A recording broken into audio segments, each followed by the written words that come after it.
Herkese merhabalar sevgili dostlar. Yeni bir videoya hepiniz hoş geldiniz. Bugün 28 Temmuz günlerden pazar ve bu videoda anlatılanlar tıpkı diğerlerinde olduğu gibi kesinlikle ve kesinlikle yatırım tavsiyesi değil arkadaşlar. Sohbet edeceğiz, muhabbet edeceğiz. Evet, dünkü videoda çok detaylı bir şekilde dedik ki Trump konuşacak, piyasalar düşecek. Neden Trump konuşunca piyasalar düşüyor? Trump kötü mü konuşacak derseniz hayır öyle bir şey demedik arkadaşlar. Trump'ın yerine orada beni koysaydı ya da Bitcoin yatırımcısı elinde Bitcoin olan herhangi birini koysaydı da belki onun kadar iyi konuşamazdık. Ama piyasada bir adet vardır biliyorsunuz ki beklentiyi al, haberi sat. Trump görevini yaptı, konuşması gerektiği gibi konuştu. Birazdan o konulara gireriz.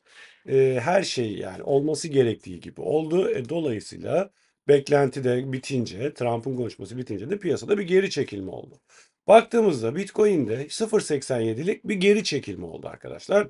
Ethereum %1.53 geri çekildi. Solana 1.26, BNB %1.61, Ripple ayakta kaldı 0.52 yeşil artıda Dogecoin 0.3, Toncoin 2.80, Cardano da %1.47 geri çekildi bu konuşmadan sonra. Günün şampiyonuna baktığımızda Jasmine olduğunu görüyoruz. Bitcoin Cash görüyoruz. HNT, STX, Ripple, Tron arkadaşlar bunlar yükselenler. Yükselemeyenlerse Popcat %12'ye yakın bir geri çekilme. VIF, Bonk, Bread, Celestia, Near, EMX, Render ve WorldCoin'i görüyoruz. Bunlar geri çekildi sevgili dostlarım. Evet, Trump konuştu dedik. Trump harika konuştu dedik arkadaşlar. Piyasa niye düştü o zaman? Çünkü piyasada aşırı öyle böyle değil yani. Bayağı bir aşırı sevgili dostlar long birikmişti. Herkes Trump konuşacak, piyasa uçacak. Herkes Trump konuşacak, piyasa uçacak diye bekleyen sokaktaki amcalar bile herkes bunu söyleyince herkes long açmaya başladı. 10x'ler, 20x'ler, 50x'ler, 100x'ler herkes long açtı. Piyasa bunu yedirir mi arkadaşlar? Yani bu kadar kolay mı yani para kazanmak? Trump konuşacak, piyasa coşacak. Böyle bir şey yok. Trump evet konuşması gerektiği gibi ne de demesi gerekiyorsa hepsini söyledi. Ama piyasada beklenti bittiği için olması gerektiği gibi olduğu için piyasada bir geri çekilme yaşadık. Tekrar üstüne basa basa söylüyorum. Peki planımız ne arkadaşlar? Planımız 2014-2018 yılında ki grafikte görüldüğü gibi 2017-2021 yılında orta grafikte görüldüğü gibi 2021-2025 en alttaki şu an günümüzdeki grafikte olduğu gibi beklemeye devam sevgili dostlar. Yaklaşık 120 bin dolarlara, 140 bin dolarlara kadar herhangi bir sorun görünmüyor Bitcoin cephesinde. Amma ve lakin nasıl 2014-2018'de, 2017-2021'de zigzaklar yaparak yani roket gibi uçarak, kaçarak, giderek değil, böyle zigzaglar yaparak gittiysek gene öyle gitmesini bekliyoruz. Sadece bu. Planda bir değişiklik yok. Plan, hedef gene yukarı.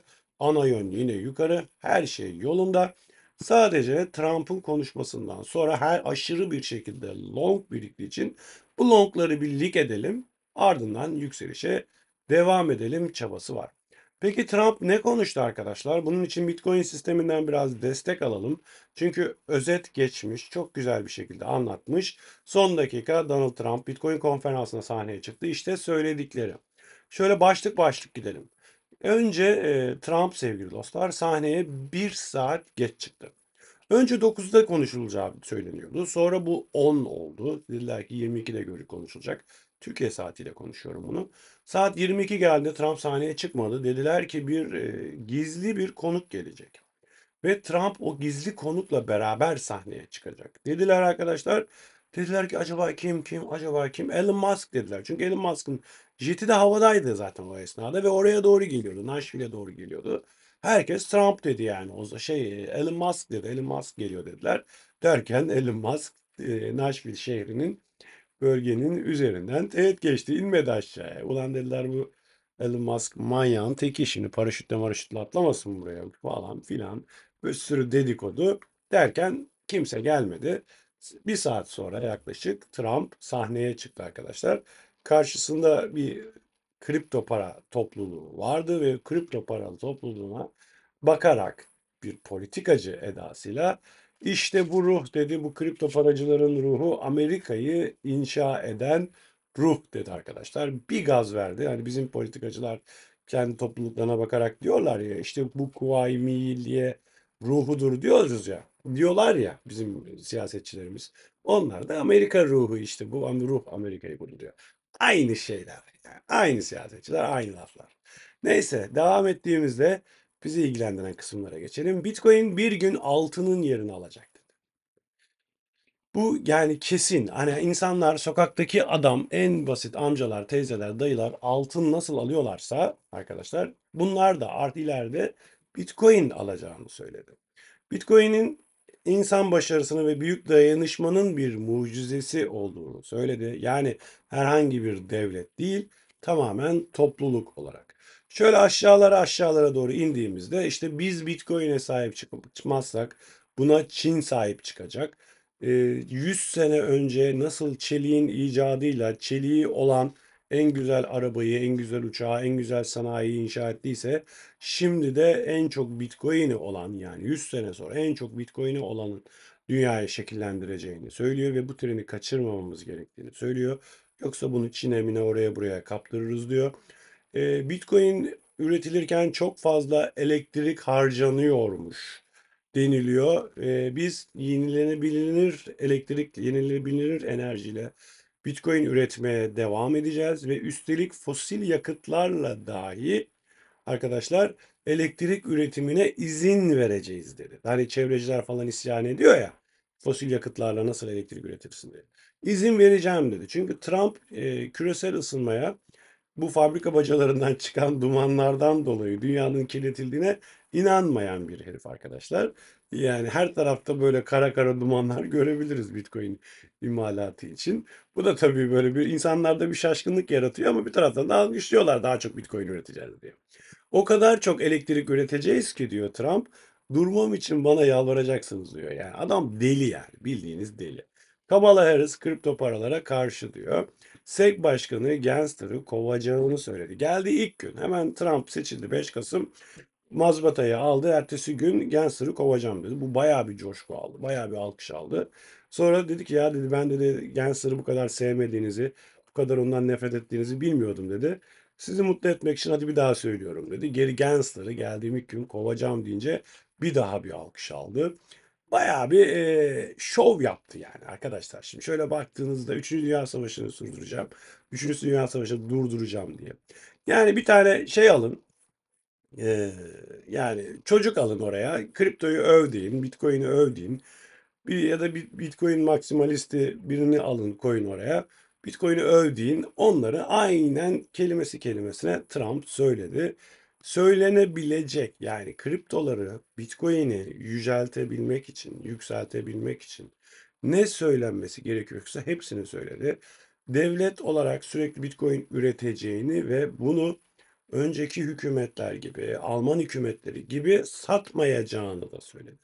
Satmayacağım dedi. Siz dedi nasıl kazandınız dedi. Bitcoin'den insanlar nasıl kazandı? Satmayarak, tutarak, hodl ederek kazandılar dedi. Amerika'da dedi böyle yapacak. Hodl ederek tutacak dedi. Hodl ederek Amerika'da kazanacak dedi. Hemen bu Trump konuşmasının hemen ardından Amerika Birleşik Devletleri Senatörü Lummis sevgili dostlar o da çıktı dedi ki 5 yılda dedi önümüzdeki 5 yıl için Amerika Birleşik Devletleri yaklaşık olarak 1 milyon Bitcoin satın alması ve saklaması gerekiyor dedi ve bunun için bir yasa tasarısı hazırladığını söyledi. 1 milyon BTC. Baktığımız zaman hani Bitcoin 68 bin dolarsa 1 milyon Bitcoin 68 milyar dolar yapar. Hemen sıfırları yerleştiriyoruz. 68 milyar dolar böyle bir para girecek Bitcoin'e. Eğer bu Senatör Loomis'in yönetime hazırladığı yasa tasarısı 10 aydan geçerse. Uzun lafın kısası arkadaşlar. Uzun lafın kısası. Bizi iyi günler bekliyor. Bitcoin'de güzel günler bekliyor. Bana isim vererek soruyorsunuz. Hocam şu fenomen boğanın gelmeyeceğini söylüyor. Şu fenomen şöyle söylüyor, bu fenomen böyle söylüyor diye. Böyle şeyler soruyorsunuz arkadaşlar. Ben de cevap vermiyorum. Çünkü yani durduk yere şimdi dost var, düşman var. Fenomenler öyle söylüyor, böyle söylüyor diye. Çünkü o fenomenleri tanımıyorum. O fenomenlerin ismini söylediğimde onlardan gelecek tepkiyi bilmiyorum. Bir medeni bir ortam olur, bir tartışma ortamımız olur. Oturur tartışırız, konuşuruz. Herkes fikrini söyler. Ki böyle etkinliklere ben gidiyorum, katılıyorum, fikirlerimi söylüyorum. Onlar da bana fikirlerini söylüyor. Fikir tartışıyoruz. Ama YouTube üzerinden, kendi kanalım üzerinden diğer fenomenleri eleştirmek, onların da bana eleştirmesine böyle yani nereye gideceğini bilmiyoruz işin. O yüzden isim vererek konuşmak istemiyorum. Siz de falanca YouTuber böyle söyledi demeyin, bana sormayın. Ama ben boğanın olacağına inanıyorum. Onlar inanmıyor olabilir. Herkesin görüşü kendine. Yalnız şöyle bir durum var arkadaşlar. Senatör Loomis ne diyor?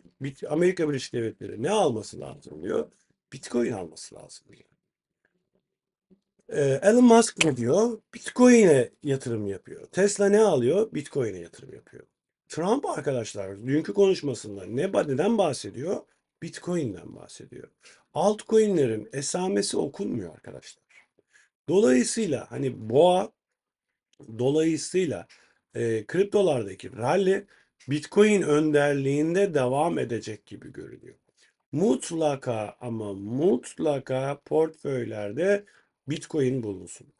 Mutlaka ama mutlaka portföylerde Ethereum bulunsun arkadaşlar. Altcoin rallisi, altcoin boğası arkadaşlar tabii ki de gelecek. Ama bunun için şu an için bir program, bir listeleme, bir olay yok, görünmüyor yani baktığımızda. Bir altcoin'imiz var elimizde. Ne var? İşte atıyorum HNT var. HNT bir anda %50 gitti. Bir anda %100 gitti. Olabilir böyle bilmem ne. 5x alacağım ben bu coin'den. 10x alacağım. 100x alacağım diye ısrar etmemek lazım. %50 gitti mi? Al kardeşim kârını.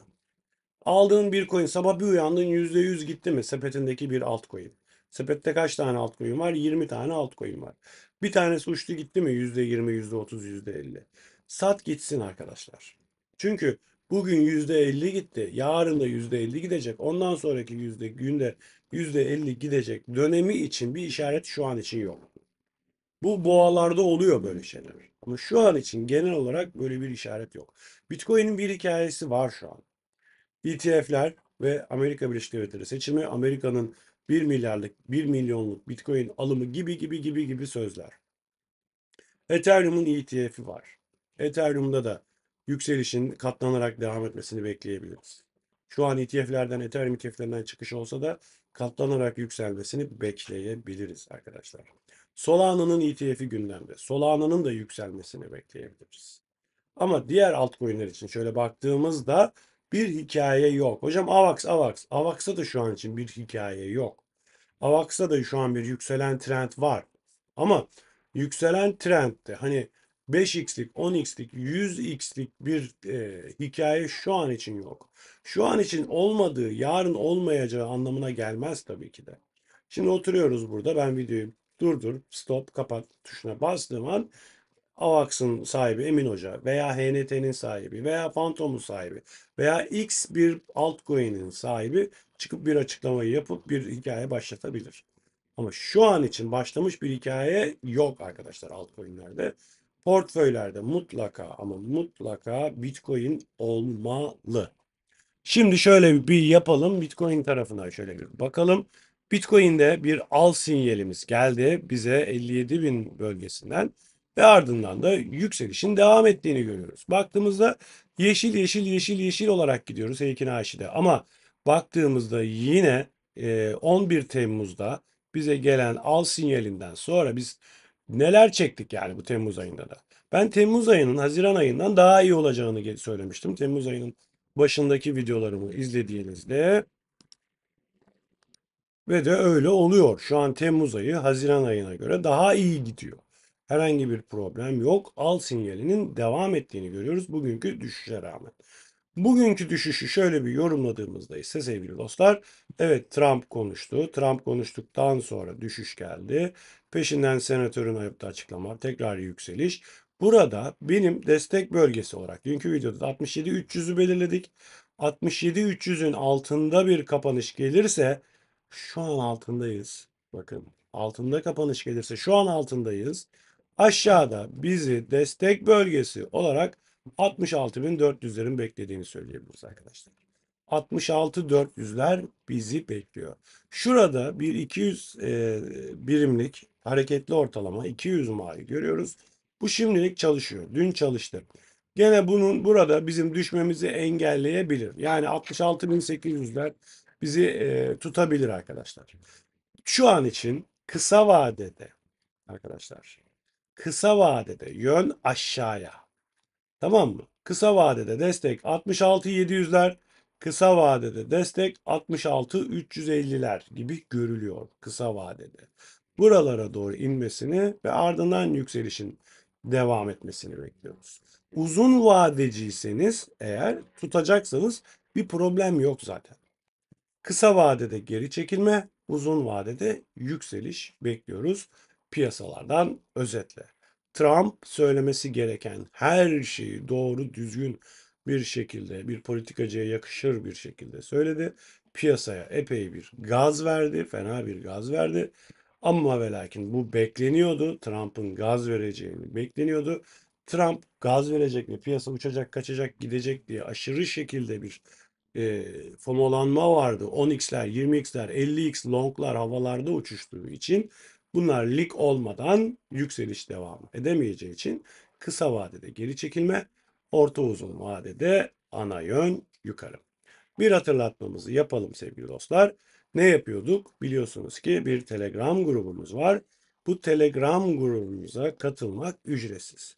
Yapmanız gereken hemen videomun yorumlar kısmındaki benim kullanmış olduğum borsanın linkleri var. Bu borsalara bu linkler üzerinden üyelik oluşturuyorsunuz. Hangi borsa olduğunu pek bir önemi yok. Binance, Gate.io, Bybit borsası, MaxC borsası arkadaşlar bunlardan hesabınızı buradan üyelik oluşturup aktarıp buradan işlem yapmaya başladığınızda grubumuza geleceksiniz. Bu arada şu çok soruluyor. FED işte bilmem ne bilmem ne hakkındaki içgörüleriniz şudur budur. Arkadaşlar bunlar spamcı. Bunların yorumlarına ben yapmıyorum. Engelliyorum bir daha çıkıyor. Engelliyorum bir daha çıkıyor. Bu dolandırıcılara kanmayınız arkadaşlar. Tamam mı? Teşekkür ediyorum güzel yorumlarınız için. Bir başka videoda görüşmek üzere arkadaşlar. Hepinizi Telegram kanalıma beklediğimi hatırlatıyorum. Kısa vadede düşüş, uzun vadede önümüz aydınlık. Kendinize iyi bakın. Hoşça kalın. Allah'a ısmarladık.